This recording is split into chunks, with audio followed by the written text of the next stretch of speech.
2 பெரிய மலைகள் இருந்தன. ஒன்று மேருமலை, இன்னொன்று விந்திய மலை. தினமும் சூரியன் மேருமலையை சுற்றி வந்தார். ஆனால் விந்திய மலையை சுற்றி வரவில்லை. இதனால் விந்திய மலைக்கு பொறாமை ஏற்பட்டது. நானும் உயரமான மலைதான், என்னை ஏன் பொருட்படுத்தாமல் செல்கிறார் என்ற கோபம் வந்தது. அதனால் அவர் வானத்தை தொட்டுவிடும் அளவுக்கு உயர்ந்தார். சூரியனையே மறைத்தார். உலகம் இருட்டில் மூழ்கிவிட்டது.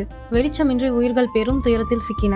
அப்போது தேவர்கள் அனைவரும் ஓடி சென்று அகஸ்திய முனிவரிடம் தயவு செய்து உலகுக்கு உதவி செய்ய வேண்டும் என்று வேண்டினர்.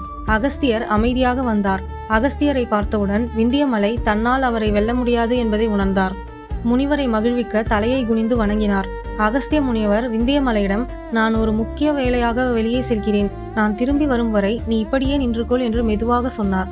விந்திய மலை தன் தவறை உணர்ந்தார். ஆனால் முனிவரின் வார்த்தையை மீற முடியவில்லை. அவர் அந்த நிலையில் நின்றுவிட்டார். அகஸ்தியர் திரும்பி வரவில்லை. பிறகு சூரிய பகவான் மீண்டும் தனது ஒளியை வீசினார். உலகம் மீண்டும் ஒளியால் நிரம்பியது. Please subscribe.